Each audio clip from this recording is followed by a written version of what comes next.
noches, familia. Buenas noches. Bienvenidos a esta noche, María Estela. Hoy viernes 16 con un programa muy interesante. Cada uno de los temas, cada una de nuestras invitadas con mucho que decir. Tres mujeres inteligentes, jóvenes, capaces. Como nos gusta a nosotros a veces tener este tipo de programas, todos mujeres, para que se vea ese lado de la mujer. Por eso hoy tenemos este programa maravilloso con tres temas muy interesantes. Y mis compañeras, que por supuesto son mujeres extraordinarias, ¿qué tal? ¿Cómo estás? Pero hoy tenemos un programa muy bueno, un programa, como tú dices, con mujeres fuertes y vamos a hablar de algo que se considera un organismo ya por sí solo, un órgano, la microbiota. O sea, vamos a hablar de intestinos, vamos a poner la cosa clara. Vamos a hablar de intestinos, pero de la parte que se ve con microscopio y que es tan importante para el funcionamiento del cuerpo humano. Esa flora intestinal que no es tan sencilla como mucha gente piensa. Hicimos una mesa el año pasado sobre este tema que cada vez los científicos le dan más importancia a cómo mantener una flora intestinal o una microbiota saludable y cómo influye en nuestro organismo, en nuestras emociones, hasta en nuestra longevidad. No solamente en nuestro día por día, sino en nuestras posibles o no enfermedades. Recuerdo que el viernes pasado teníamos al doctor Pedro Ureña, el cardiólogo, que tocó el tema y dijo, ese es un tema apasionante. Y dice, sí, doctor, sí lo hemos tocado y lo vamos a volver a tocar y lo vamos a hacer con ella, porque en esa mesa nos encantó el dominio del mismo. La doctora Tami Beltré, perdón. Ella es neurogastroenteróloga y endoscopista y está con nosotros otra vez para hablar in extenso de este tema. Bienvenida, doctora. Gracias. Gracias a usted por Bienvenida a casa. Muchas gracias por la invitación. El día que hicimos la mesa, fue hace ya bastante tiempo, casi un año, Así es. nos quedamos muy impresionadas con todo lo que escuchábamos, porque uno ha leído un poquito sobre este tema, uno que está en esto de tratando de tener bienestar y buena salud, pero al nivel y a la profundidad con la que describía este tema, a mí me impactó mucho y me gustaría que ahora pudiéramos desglosarlo un poco mejor. Cuando hablamos de microbiota, yo decía flora intestinal, ¿es correcto? Ese era el término que usábamos para describir esa colonia de microorganismos que existen en nuestro intestino, ¿es correcto? Bueno, hasta un momento sí era correcto, ya no. Ya lo que anteriormente se llamaba como flora intestinal ahora es microbiota intestinal. Bien, que no es más que el conjunto de microorganismos vivos, es el concepto que nos da la OMS, que cuando se inoculan en el ser vivo en cantidades adecuadas confiere beneficio. A eso es que llamamos microbiota, que anteriormente era la flora. Pero ¿por qué le cambiaron el nombre a microbiota? Me llama la atención porque lo hacen más exótico. Yo cuando empecé a escuchar microbiota, yo decía, bueno, ¿y qué es esto? Esto es algo nuevo que tenemos Son en los el cuerpo que yo no conocía. Porque se ajusta más al concepto. Cuando se hablaba de flora, anteriormente uno pensaba más en vegetación, automáticamente uno habla de flora, piensa en esto, pero no. Como se habla de microbios, de microorganismos, el término microbiota se adopta mejor. ¿Cuáles son las funciones, Sí. doctora, que tiene la microbiota para nuestro organismo y para funciones que pensamos tan lejanas como, por ejemplo, el cerebro? Realmente, ¿cuál es la incidencia que tiene, la importancia actualmente de la microbiota? Muy bien, en pocas palabras, la microbiota lo que se encarga es de mantener nuestro sistema en homeostasis, bien, en eubiosis, y lo hace colaborando con la síntesis de ciertas sustancias Espérese un y momentito, ayudando a la doctora. digestión. Doctora, usted puede ¿Cómo fue? Desglose ese hablar de concepto. términos un poco más llano. ¿Usted ve? Homeostasis. Digo, María Cela, que a la audiencia que se están oyendo a Nairobi con una voz más sexy hoy, es un Ay, gripón que sí. tiene. Pero desde No es para captar más toda la rating. semana, la No. pobre. A ver, repita eso otra vez, pero con términos llanos. ¿Cómo ayuda, qué regula la microbiota en nuestro Bueno, organismo? principalmente va a regular nuestro tracto gastrointestinal porque ahí es donde se encuentra la mayor cantidad.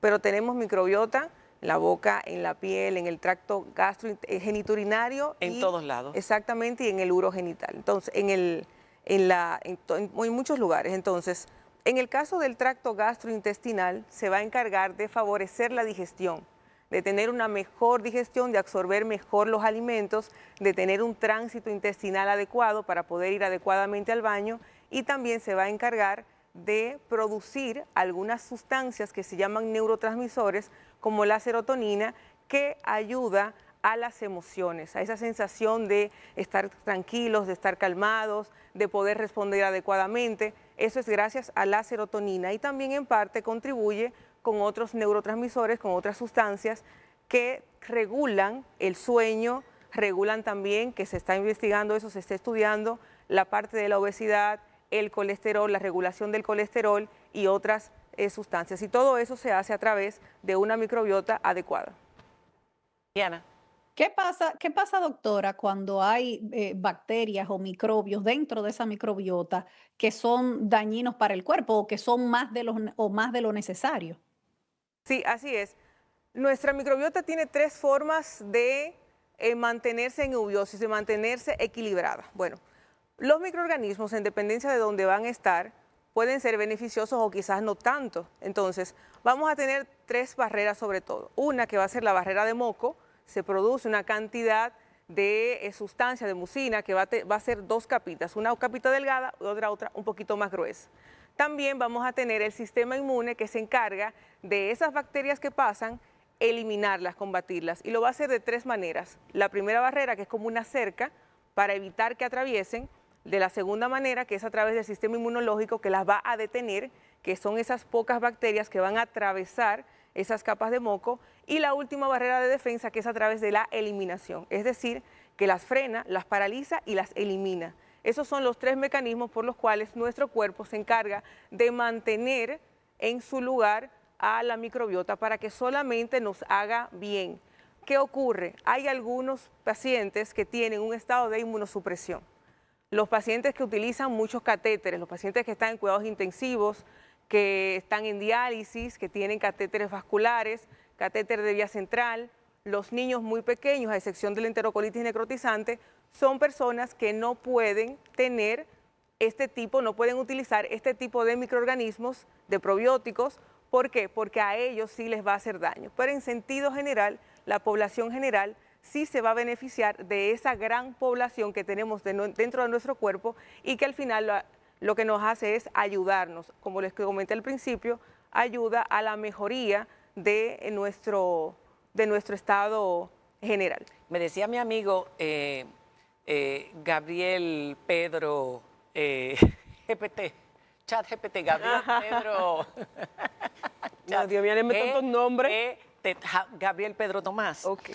que regula el sistema inmunológico. Hasta el 70 y el 80% de nuestras defensas se entrenan en el organismo. O sea que si mi microbiota está defectuosa, yo me puedo enfermar de cualquier cosa. Así es, así es. O sea, sería muy bueno saber cómo nosotros podemos crear o fomentar una buena microbiota en el organismo y qué tipo de cosas le hacen daño. Bueno, eso se hace a través de una alimentación balanceada, sobre todo la parte de regular una buena microbiota.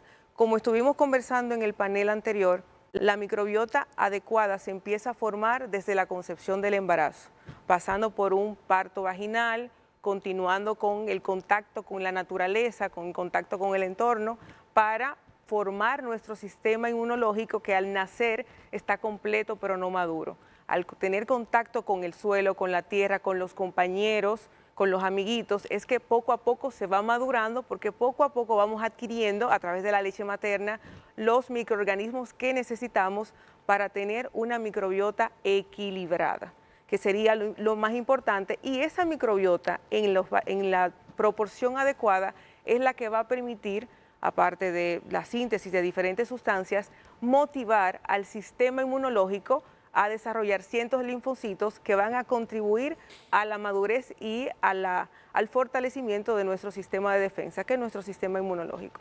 Doctora, para las personas que nos están escuchando en la casa, ahora dicen, wow, qué importante, pero ¿cómo yo puedo darme cuenta de que efectivamente hay un desequilibrio en mi microbiota?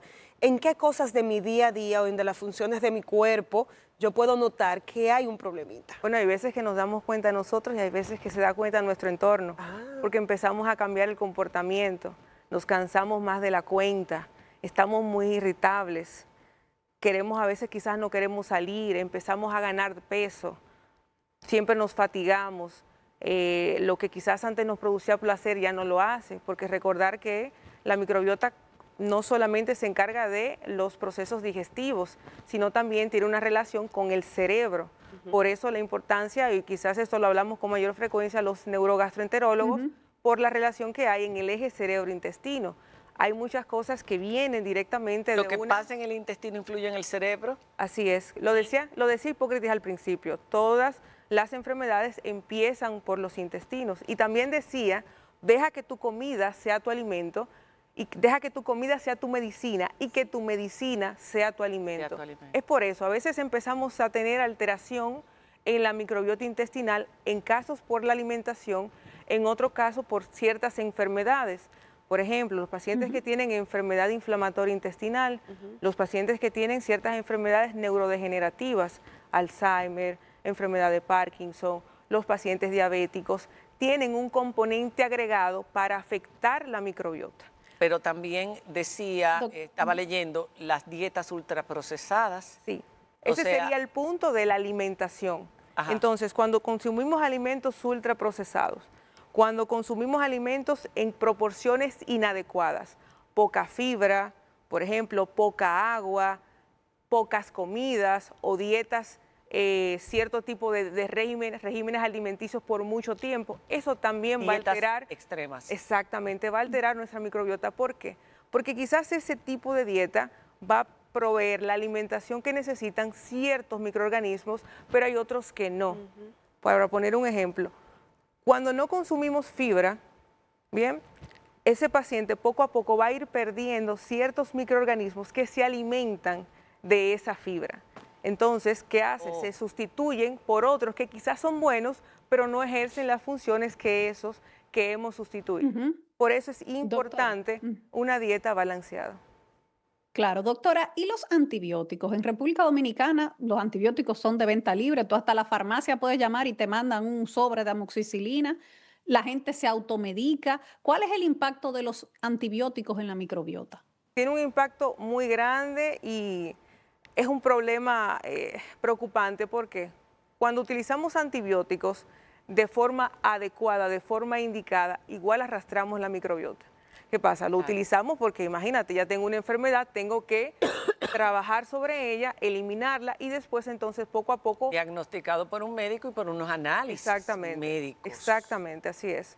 Así es, no por el farmacéutico, no por el vecino, por una persona competente. Pero usted sabe, doctora, que muchísima gente desde que le da un dolorcito de garganta ya se está bebiendo 2 amoxicilinas sin que se lo indique ningún médico ni nada. Bueno, la amoxicilina la venden en el colmado. Imagínense el grado de regulación que hay, que a mí me duele la cabeza y yo voy al colmado y me compro una amoxicilina, tan sencillo como es. ¿Qué daño hace? Para que la gente sepa cómo influye en la microbiota, o sea, y cómo puede recuperarse una vez está ese daño ya establecido. Sí. Estuvimos hablando de las diferentes formas en las que el mismo cuerpo se va defendiendo y entre esas hablamos de la barrera de moco. Cuando parte de la barrera de moco la produce los mismos microorganismos que están ahí, la microbiota. Claro. La microbiota es el buen vecino. El buen vecino, a ti se te cae un pedazo de madera de la cerca, tú estás de viaje y el buen vecino coloca ese pedazo de madera porque él quiere que tú también estés protegido. Como no le interesan tus bienes, él te cuida y así tú me cuidas a mí. Cuando tenemos antibióticos, utilizamos antibióticos de manera indiscriminada, arrastramos parte de esa microbiota, de esos microorganismos. ¿Qué pasa? Que poco a poco eso se va repoblando con una alimentación balanceada, pero si lo hacemos de manera indiscriminada, no va a haber forma de que ese jardín que arrastramos, que arrancamos todo, que vuelva a crecer, lo volvemos a arrancar, vuelva a crecer, eso nunca se va a volver a repoblar adecuadamente e incluso va a causar más daño que beneficio al final y ahí es que viene entonces la diarrea posantibióticos que incluso se trabaja con probióticos, pero todo eso ha sido a causa de ese daño sostenido que hemos hecho por el uso indiscriminado. Doctora, antes de abordar la parte de cómo recuperarla, me gustaría saber, además de la sintomatología, se puede parecer a muchas enfermedades. Hay una parte analítica, ¿cómo yo puedo determinar el daño, si está realmente en el nivel correcto la microbiota? ¿Se puede hacer algún estudio, alguna analítica para determinarlo o es por la sintomatología? No, realmente se está investigando bastante, pero todavía no. Hay un estudio que se llama test de microbioma en donde aparecen muchos microorganismos que podemos tener, pero todavía eso está en fase de investigación. ¿Por qué? Aunque hay lugares que lo hacen, incluso en este país, usted se lo puede pedir, hay ciertos laboratorios que lo hacen, lo envían fuera y lo regresan. Pero usted se hace ese test hoy, comió cualquier cosa, se hace ese mismo test mañana y su microbiota va a estar totalmente diferente. Entonces, por eso es que todavía no tiene un uso clínico.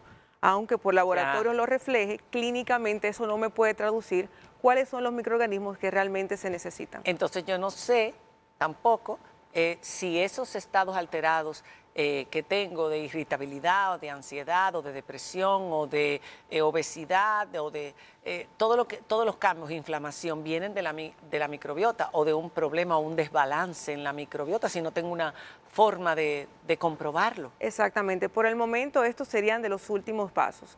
En el caso de un paciente que viene con estos cambios en el estado de ánimo significativos, ya eso sería de las últimas cosas que hay que pensar, pero esto no significa que es lo último que vamos a tratar. Paralelamente con las investigaciones que se hagan para clínicas, laboratorios, trastornos tiroideos, algún desbalance que haya hidroelectrolítico, tomografías de cráneo y demás, para buscar las causas orgánicas, se puede concomitantemente trabajando con eso en cuanto a la nutrición, la dieta, cómo va la familia e incluso en algunos casos la colocación de algunos probióticos. Otra cosa de la que se abusa mucho en el mundo entero y lo que mencionó el doctor Pedro Ureña y por lo que también decidimos tener este tema en el día de hoy fue el daño que hace el alcohol a la microbiota. Él decía, si usted se bebe una copa de vino, fue una copa de vino o dos, hoy, mañana coma yogures porque eso es fatal para la microbiota. ¿Hace ese nivel de daño? Sí, claro que sí. El alcohol... El ron que se bebe tanto en este Claro, el alcohol tiene un efecto tóxico directo. Desde que llega al estómago empieza a dañar por inflamación gástrica. Tiene un efecto tóxico sistémico cuando entonces ataca a nuestro hígado y mucho más cuando lo hace de manera crónica. Y también va a tener un efecto en nuestra microbiota porque va a empezar a arrastrar microorganismos que son beneficiosos. Va a inflamar nuestro tracto gastrointestinal. El grave peligro del alcohol es que es cuando de manera crónica, cuando se hace de manera persistente, ahí es que empieza a verse la afectación en nuestra microbiota. Una copa de vino, incluso es recomendada, se incluye en la dieta mediterránea. Vino tinto es alto en polifenoles, que al final son prebióticos, son alimentos de los probióticos, son sustancias necesarias. Pero cuando nos extremamos, nos excedemos con el consumo de alcohol y se hace de manera crónica, ya de 40 a 80 gramos en el hombre, de 20 a 40 gramos en la mujer, es que empiezan, por más de 5 años, es que empiezan a verse significativamente esos cambios. Por eso se ven, perdón Diana, por eso cuando la gente toma antibióticos o cuando la gente toma demasiado alcohol, esos problemas digestivos que empiezan a tener diarrea al día siguiente, están malos del estómago, es producto de eso, del arrastre de la microbiota. En algunos pacientes que tienen diarreas, eso van a tener quizás los eventos adversos agudos, pero cuando es significativo es cuando es por uso crónico. Incluso el hígado graso por alcohol también es por el uso crónico que tiene entonces los trastornos metabólicos, los trastornos cardiovasculares, los trastornos hepáticos, es por uso crónico, sobre todo. Va a tener un efecto agudo, pero sobre todo crónico en el caso de la ingestión de alcohol y la microbiota. Doctora, mucha gente suele en República Dominicana desparasitar a los niños y hay 800 brebajes que se inventan, unos té, unas tisanas, unas pastillas, que si unas semillas de auyama. Esos métodos para desparatizar, primero hay que hacer eso. Eso sería lo primero, si hay que hacerlo, si es necesario, que cada 6 meses, una vez al año, desparasitar a los muchachos y si eso afecta a la microbiota. Claro, eso para nada está indicado, eso antes incluso se promocionaba y había muchísimos comerciales de eso, pero ya se sabe que no. Eso va a arrastrar con nuestros microorganismos buenos. Se ha mencionado mucho, poca gente se atreve a colocarle antibióticos a los niños, porque es bien sabido que hay médicos.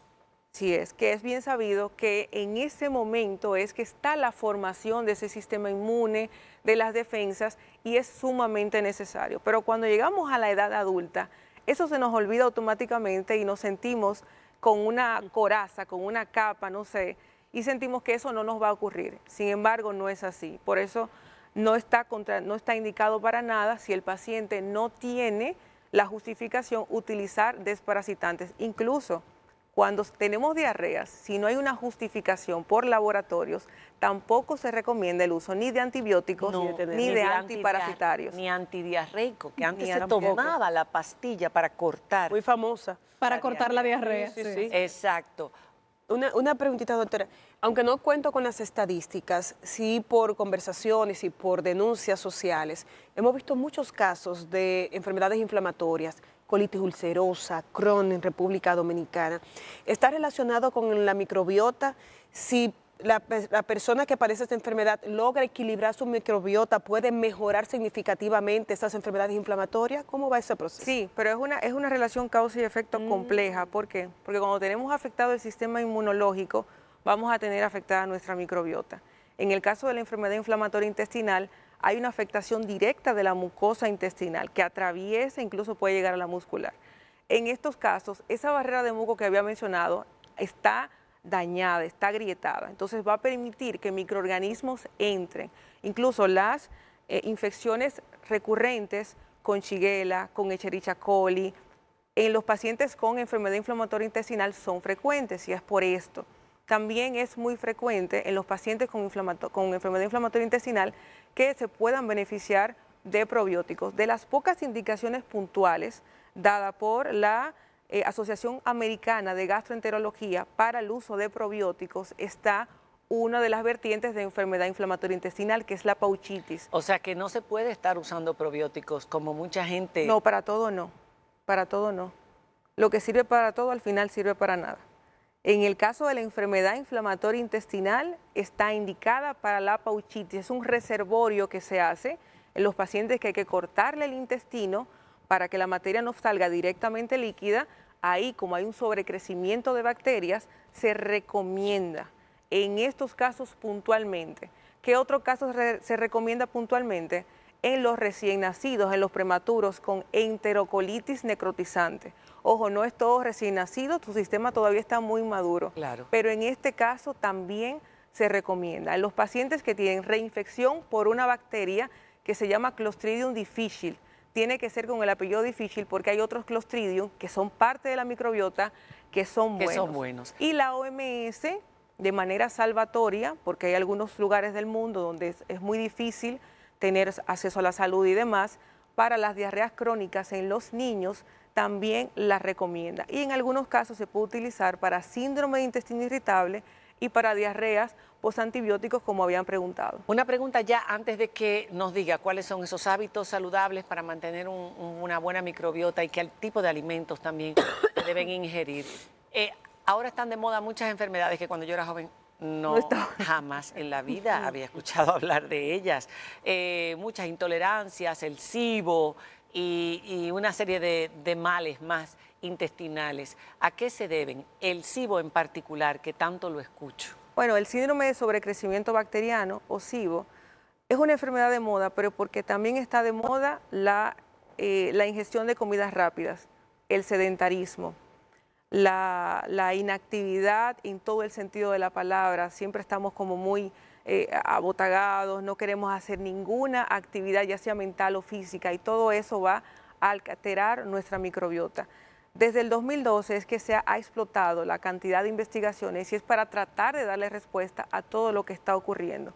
Y dentro de esto está el mismo sobrecrecimiento bacteriano. Es verdad que antes eso no se veía, pero antes la gente comía mucho más balanceado. No había la tasa de obesidad que hay ahora y no había tampoco la cantidad de enfermedades neurológicas, específicamente enfermedades mentales, que hay ahora. Y todo esto está por nuestro día a día. Tampoco había tanto estrés en el cumplimiento de horarios. En el caso de República Dominicana, la congestión en el tráfico, todo eso te carga y de buenas a primeras, a la larga o a la corta, también afecta a tu microbiota. Ese desbalance que hay en el crecimiento de las bacterias es lo que al final se va a conocer como el síndrome de sobrecrecimiento bacteriano, como el SIBO, y a través de la alimentación, a través de ciertos medicamentos antibióticos de acción intraluminal, uno trata de regularlo, pero es una enfermedad que hasta que no se quite la génesis o el trabajo o la situación que hay en la casa con la pareja, el estrés, que es uno de los pilares principales, la obesidad, que provoca un estrés crónico gastrointestinal. Hasta que esos puntos no se eliminen, no se va a eliminar esa disbiosis. Ok, o sea, porque así como influye el intestino en el cerebro en el intestino también influye. Así es. Hay enfermedades mentales que su reflejo va a ser gastrointestinal. Vamos a ver muchos pacientes que van a la consulta diciendo que tienen una penita, que le duele el estómago, que siempre están distendidos, pero cuando investigamos, esa distensión siempre ocurre antes de una reunión de trabajo. Ese cambio en el patrón evacuatorio, cuando el jefe los va a llamar. Los nervios Exactamente. influyen muchísimo. Cuando la pareja le dice tenemos que hablar. Tenemos que Tenemos que hablar hablar al baño exactamente. directamente. Así es. Para cerrar, Directo. para cerrar, esos alimentos y esos hábitos que son saludables y que son necesarios y que pueden revertir muchos procesos de degeneración o de daño de la microbiota. Claro que sí. Entre los alimentos que vamos a tener, sobre todo es una alimentación balanceada, pero los alimentos fermentables. Vamos a tener el yogur, tiene que ser yogur natural, sin azúcar, sin aditivos, sin colorantes. Y sin prebióticos o probióticos, ¿cómo es que estos yogures ahora que tienen de todo? Pueden tenerlos, pero Sí. debe ser sin azúcar, sin aditivos, sin colorantes. Esos son saludables. En el caso del chucrut, el kefir, también alimentos fermentables, hay personas que prefieren incluso el arroz, dejarlo un poquito a reposar y ya esto se va a convertir también en un alimento más saludable. No comerse el arroz caliente, sino dejarlo un poquito a reposar. Y también esto tiene beneficios. Alimentos que tengan polifenoles. ¿Cuáles van a ser estos alimentos? Los alimentos de colores intensos. Por ejemplo, los frutos secos, arándanos, las fresas, la remolacha, la zanahoria, la espinaca. Esos alimentos van a tener sustancias también nutritivas para nuestra microbiota. Entre los hábitos más importantes es los de siempre: actividad física, hidratación Sueño. y alimentación balanceada. Buen sueño. Un buen sueño. Eso le va a ayudar, su microbiota se lo va a agradecer y le va a responder usted sintiéndose al otro día fresco, descansado. Muchísimas gracias, doctora, por haber estado con nosotros. Un fuerte aplauso para la doctora Tami Beltré. ¿Dónde está su consulta, doctora? Que sería bueno saberlo para el público que esté interesado. Claro que sí, estoy lunes y miércoles en la Torre Profesional Corazones Unidos y estoy también en Punta Cana a su orden los viernes, en el teléfono 849-470-8000. Una doctora inteligente, los fines de semana trabaja y disfruta. Gracias por haber estado con nosotros. Hacemos una pausa, ya volvemos.